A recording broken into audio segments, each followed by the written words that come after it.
Ladies and gentlemen, please welcome to the stage founder, Internet of Things World, Gavin Whitechurch.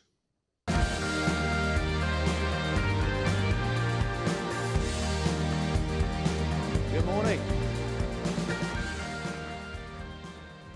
So, good morning, everybody. Welcome back to those of you who were here yesterday for the executive keynote day we had yesterday, and welcome to all of those of you who've made your way down here for the first time today. So today we're going into the main feature days of the show. The exhibition will be open today from 10 o'clock, and we're expecting over 10,000 people from across the IoT ecosystem and from enterprise over the next 2 days. Today, keynotes are in this session until 10:20, and then the exhibition will be open. You'll be able to go through and see a wide variety of solutions, both from IoT and in the apps world area, and also our connected cars feature of the show floor. Today, there's also a whole load of deep dive pieces of content available to you. So we have 9 different tracks running, and they're looking at a wide range of vertical pieces of the IoT ecosystem, things like industrial and smart home and smart city, as well as some deep dives around some of the some of the horizontal pieces of IoT, so such as IoT in the cloud. And you'll find those tracks in the second ballroom that's at this facility, which is kind of directly in front of me. So when you come back from your coffee break, come back towards this direction and then head off to the right. So there will be a lot of signage and people there helping you to find your conference room. So without any more ado, we've got a lot of content to get through this morning. So I'd like to welcome to the stage our host for this morning, John Ellis.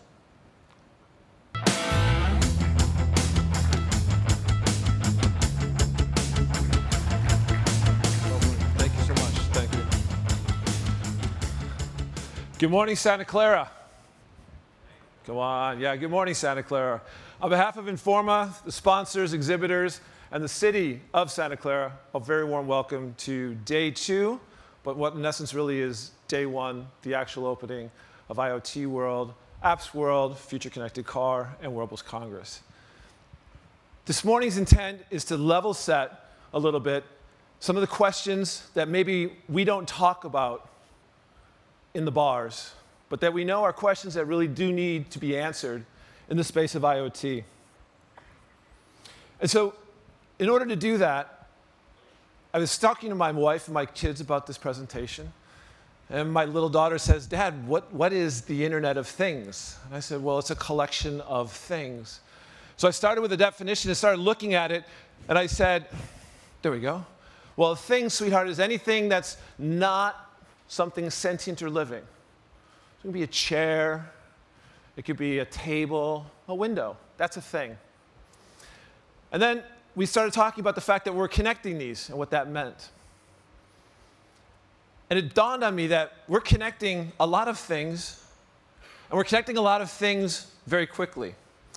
And in fact, when I was talking to someone recently, I once said to them, I said, "Do you know when the very first connected thing actually happened?"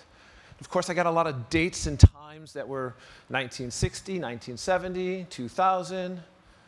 And what would be fascinating for you to find out is actually the very first connected thing was in 1922 when the world installed the very first radio in a car. That was the very first connected thing.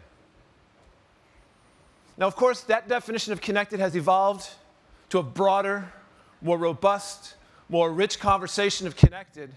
But the point is, we have had a thirst to connect for a very long time. So going back to my daughter, I said, well, that's what connected means, so let's kind of talk about that. So she and I and the rest of the kids, we went around the house and said, how many connected things might there be in our home? And unfortunately, we stopped at 1,000, because I couldn't actually write any more numbers, and she got tired, and the kids got tired. But then it started dawning on me, it's like, wow, that's actually a pretty big number just in my own home. So I went to a friend of mine who's a village manager, and I said, so in your village, how many things could be connected? So we started talking, we pulled out maps, we were looking at things, and we stopped at 1 million. So in and of itself, not very interesting numbers until you start thinking about the fact that, guess what? As of 2015, there's 125 million homes in the United States of America only. There are over 19,000 cities in the United States only. If you work out all the math, just in the United States, that gives us the potential for over 144 billion things to connect. And I haven't even started contemplating trees, bushes, irrigation systems, pipes. It's a really, really big number. And so one of the questions that we get asked a lot is, okay, great, lots of big things, we're connecting. What are really some of the hairy questions that need to be addressed in IoT? Because in every show we ever go to, it's always sunshine and clouds and unicorns. Or sorry, sunny skies, not clouds, sunny skies. And so some of the questions that actually need to be raised, and that we're going to try and set the stage for today in both the opening conversations from Analog and Spirent, as well as the key panel, are these questions that my team and I are working to solve. Is there an individual right to be forgotten? Sure, we all talk about the idea of opting in and opting out, but is there the right to actually be forgotten? And if the answer to that question is yes, then what are we doing to ensure that we have the technology, the tools, and the policies to make it work? Because quite frankly, if you talk to Google, they'll tell you it's really, really hard fulfilling that European mandate with a right to be forgotten. So if we believe it is a right and that we should have it, what are we doing to make that happen? What does privacy mean in a fully connected world? And so I'm going to ask you the following. In my house, my wife recently got an Alexa.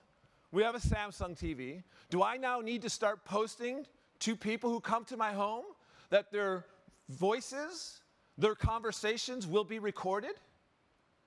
Do we have to have opt-ins in the conversations of our homes when we bring guests in?